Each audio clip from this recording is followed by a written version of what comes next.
स्त्रियों के ऐसे सिंदूर लगाने से पति का भाग चमक जाता है। दोस्तों, सिंदूर औरतों के सुहाग का प्रतीक माना जाता है। सुहाग का प्रतीक होने के साथ साथ उनके श्रृंगार में भी सबसे ज़्यादा महत्वपूर्ण सिंदूर ही होता है।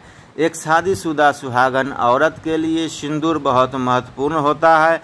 लेकिन दोस्तों, अगर जो आपको यह कहा जाए कि आपकी सिंदूर लगाते समय की गई यह गलतियां आपके पति को बहुत ही बुरी तरह कर्ज में डुबो देंगे। जो महिलाएं सिंदूर लगाते समय यह गलतियां करती है, तो दोस्तों वास्तुशास्त्र के अनुसार सिंदूर लगाया करें। उनके पति को कभी भी धन में बरकत नहीं मिलती है। लेकिन दोस्तों, आपको घबराने की ज़रूरत नहीं है। हमारे वास्तुशास्त्र और पुराणों में सिंदूर लगाने के कुछ ऐसे महत्वपूर्ण नियम बताए हैं जिनको जानने और करने के बाद आप भी अपने पति के किस्मत के दरवाजे खोल सकते हैं और उनके कारोबार या बिजनेस में तरक्की दिन दुगनी रात चौगुनी हो सकती है। लेकिन शास्त्र में यह भी बताया गया है कि अगर सिंदूर लगाते समय आप यह गलतियां करते हैं तो आपका पति कभी भी धनवान नहीं बन सकता है। तो दोस्तों, वास्तुशास्त्र के अनुसार सिंदूर लगाया करें। उनके हर कामों में बाधा अवश्य आती है और आती रहेगी। बनता बनता काम बिगड़ने लगेगा और साथ ही दुर्भाग्य भी उनके दरवाजे पर दस्तक देता है। तो अगर आप भी जानना चाहती हैं कि सिंदूर लगाते समय हमें कौन कौन सी बातों का ध्यान रखना चाहिए, तो आइए शुरू करते हैं। लेकिन उससे पहले अगर आप भी चाहते हैं कि दोस्तों, हमारे हिंदू धर्म में शादीशुदा स्त्री का सब कुछ उसका सिंदूर ही होता है और हमारे हिंदू धर्म में कहा जाता है कि औरतें जितनी लंबी अपनी मांग भरती है उतनी ही लंबी उनके पति की आयु होती है। और इसके साथ साथ हमारे सामुद्रिक शास्त्र में भी 16 श्रृंगार बताए गए हैं। उनमें सबसे महत्वपूर्ण श्रृंगार सिंदूर ही होता है। दोस्तों, आजकल के मॉडर्न ज़माने में कई स्त्रियां सिंदूर लगाने के सही तरीके को नहीं जानती हैं, तो वास्तुशास्त्र के अनुसार सिंदूर लगाया करें, जिसकी वजह से वह अपनी मांग में उल्टा सीधा सिंदूर भरने लगी है और इसी के वजह से उनके पति के जीवन में परेशानियां सदैव चलती रहती है। और ऐसी ही औरतें अपने पति के भाग्य को और अपने भगवान को दोष देते हैं। ऐसा बिल्कुल नहीं है दोस्तों, यह सब हमारे कर्मों से ही संबंधित होता है। तो दोस्तों, वास्तुशास्त्र के अनुसार सिंदूर लगाया करें। नंबर 1, दोस्तों, वास्तुशास्त्र और पुराणों के अनुसार बताया गया है कि जो औरतें सिर धोने के तुरंत बाद सिंदूर लगा लेती है या फिर बालों को सूखने से पहले यानी कि गीले बालों में सिंदूर लगाती है, ऐसे में उनके पति को अनेक आर्थिक परेशानियों का सामना करना पड़ता है।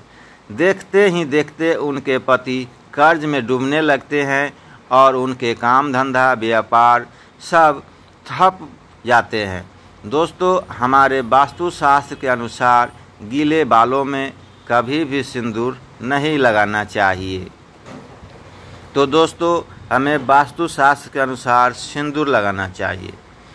हमारे वास्तुशास्त्र में इसे बहुत ही शुभ माना गया है। ऐसे करने से महिलाओं के मन में बहुत बुरे बुरे विचार आने शुरू हो जाते हैं। ऐसा करने से घर में और रिश्तेदारों में लड़ाई झगड़ा और परिवार में कलेश होना शुरू हो जाता है। इसीलिए औरतों का हमेशा अपने बाल धोने के बाद तुरंत सिंदूर नहीं लगाना चाहिए। बालों को पहले अच्छी तरह सुखा लेना चाहिए, उसके बाद ही अपनी मांग भरनी चाहिए। नंबर 2, दोस्तों, हमारे वास्तुशास्त्र और पौराणिक कथाओं के अनुसार बताया गया है कि सिंदूर लगाने समय हमें किन बातों का ध्यान अवश्य रखना चाहिए? दोस्तों, स्वास्थ्य के अनुसार औरतों को हमेशा नाक की सीधे में लंबा सिंदूर लगाना चाहिए। जितना लंबा आप सिंदूर लगाएंगे उतनी ही लंबी आपके पति की उम्र होगी और आपके पति के तरक्की के सभी रास्ते खुल जाएंगे। दिन दुगनी रात चौगुनी तरक्की होगी। अगर आपके पति के कारोबार में या व्यापार में मुनाफा नहीं हो रहा है तो दोस्तों वास्तुशास्त्र के अनुसार सिंदूर लगाया करें। तो इस उपाय को करके देखें, अवश्य ही आपको लाभ देखने को मिलेगा। आपको एक सिंदूर की डिबिया लेनी है जिसमें सिंदूर रखना है और उसे अपने मंदिर में किसी भी जगह रख देना है।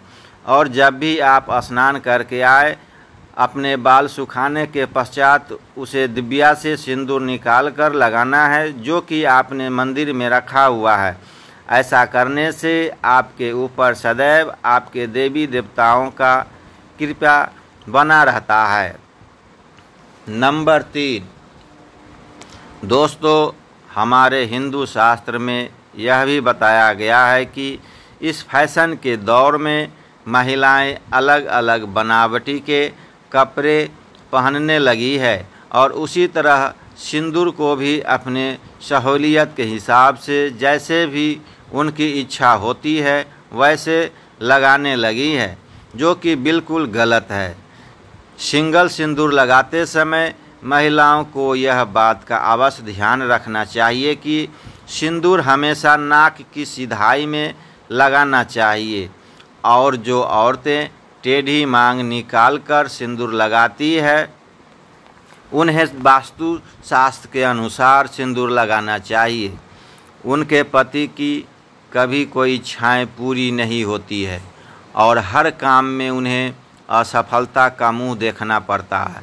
दोस्तों, जो स्त्री अपनी मांग के सिंदूर को अपने बालों से छुपा लेती है, ऐसे स्त्रियों के पति को समाज में कहीं भी सम्मान प्राप्त नहीं होता है। इसलिए दोस्तों, कभी भी मांग में लगा हुआ सिंदूर छुपाना नहीं चाहिए। बालों से और नाक के बिल्कुल सिधाई में ही सिंदूर लगाना चाहिए।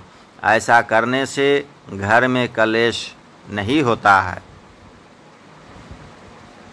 नंबर 4, दोस्तों हमारे वास्तुशास्त्र के अनुसार माना जाता है कि अपने सिंदूर को किसी भी औरत के साथ नहीं बांटना चाहिए और न किसी को देना चाहिए। अक्सर कोई औरतों की आदत होती है कि वह अपना सिंदूर दूसरी औरतों को लगाने के लिए दे देती है, या फिर कोई औरत जिसके पास सिंदूर खत्म हो गया है तो वह दूसरे औरत से जाकर मांग लेती है और अपनी मांग भर लेती है। अगर जो आप भी ऐसा करती है तो यह गलती करना आज से ही छोड़ दे, नहीं तो दोस्तों आपके पति का सौभाग्य आप खुद ही दुर्भाग्य में बदल देंगे। वास्तुशास्त्र के अनुसार सुहागिन औरतों को अपने 16 श्रृंगार को किसी के साथ नहीं बांटना चाहिए और न किसी को मांगने पर देना चाहिए। होना किसी को से मांग कर सिंदूर लगाना चाहिए। ऐसा करने से आपके घर दुर्भाग्य आता है। अगर जो आप भी अपनी बिंदी या फिर सिंदूर या 16 श्रृंगार में से कोई भी चीज़ किसी को देती है तो आपका सौभाग्य उसके पास चला जाता है। अगर मांगना ही है तो कोई छोटी मोटी चीज़ मांग सकते हैं, लेकिन बिंदी और सिंदूर एक सुहागिन के लिए महत्वपूर्ण चीज़ होती है। इसीलिए अपना बिंदी और सिंदूर किसी को भी ना दे।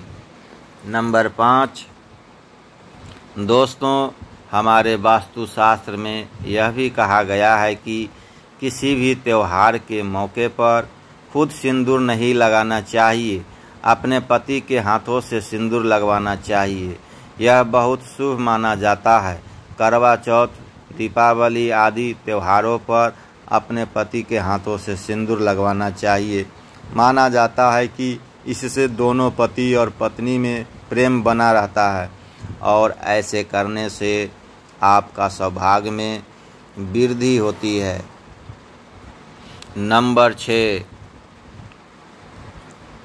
अगर आप एक कामकाजू महिला है जिनके लिए हर रोज़ सिंदूर लगाना मुमकिन नहीं है, तो आप इस बात का विशेष ध्यान रखें कि आपको 30 त्योहारों के मौके पर सिंदूर जरूर लगाना है।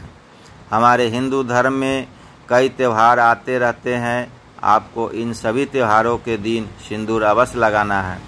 अगर हो सके तो आपको किसी भी तीर्थ स्थान या किसी मंदिर या किसी पवित्र स्थान पर जाते समय सिंदूर अवश्य लगाना चाहिए।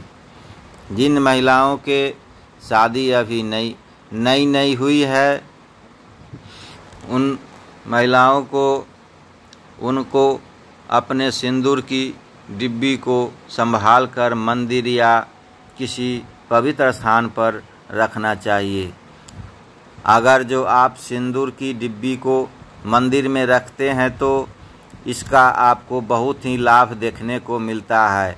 उसे सिंदूर को लगाने से आपके घर में कभी भी ग्रह कलेश की संभावना नहीं रहेगी। आपके पति के कारोबार में लाभ देखने को मिलेगा।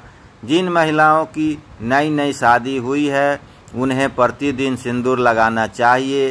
शादी के दिन से लेकर 108 दिन तक सिंदूर लगाना बहुत ही शुभ माना जाता है। नंबर 7, सबसे महत्वपूर्ण बात, महिलाओं को यह अवश्य ध्यान रखना चाहिए कि सिंदूर लगाते समय अगर सिंदूर उनकी नाक पर गिर जाता है तो इसका मतलब है उनके पति की आयु बहुत लंबी है। और अगर आपके सिंदूर लगाते समय सिंदूर जमीन पर गिरे तो समझ जाए कि महिलाओं के जीवन में ज़रूर कोई न कोई संकट अवश्य आने वाला है। इसीलिए सिंदूर लगाते समय इन बातों का विशेष ध्यान रखना चाहिए कि सिंदूर लगाते समय सिंदूर जमीन पर नहीं गिरना चाहिए। इससे सिंदूर का अपमान होता है और सिंदूर लगाने के बाद अगर जो कहीं ज़्यादा लग जाता है तो उसे पानी से या कपड़े से कभी भी नहीं पोंछना चाहिए। नंबर 8, हमारे हिंदू धर्म में एक कथा प्रचलित है कि 14 वर्ष वनवास के बाद जब एक बार सीता माता अपनी मांग में सिंदूर भर रही थी, तब हनुमान जी सीता माता के पास जाकर बोले, हे माता, यह आप क्या कर रही है? तब सीता माता ने हनुमान से कहा, श्री राम प्रभु की लंबी आयु के लिए अपनी मांग में सिंदूर भर रही हूँ। इससे श्री राम प्रभु अति प्रसन्न होते हैं। यह सुनकर हनुमान जी चले आए। तब हनुमान जी ने सोचा कि अगर इतना सा सिंदूर लगाने से उनके प्रभु की आयु बढ़ सकती है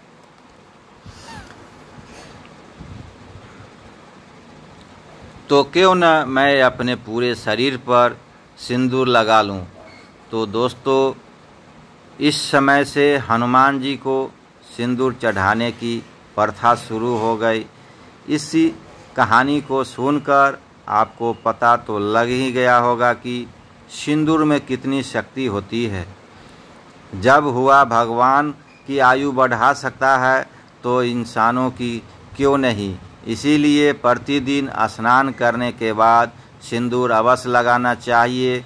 इससे न केवल आपके पति के सौभाग्य में वृद्धि होगी बल्कि आपके पति की उम्र लंबी होने के साथ साथ उन्हें अनेक प्रकार की मानसिक शक्तियों भी प्राप्त होती है। इसलिए आप लोगों से हाथ जोड़कर निवेदन है कि सौभाग्यवती स्त्री की मांग की सिंदूर ही उसकी असली पहचान है। तो दोस्तों, आपकी हमारी वीडियो आपको कैसी लगी कमेंट करके ज़रूर बताएं। और अगर वीडियो आपको पसंद आई है तो इस वीडियो को एक लाइक करें और कमेंट बॉक्स में माँ लक्ष्मी ज़रूर लिखें।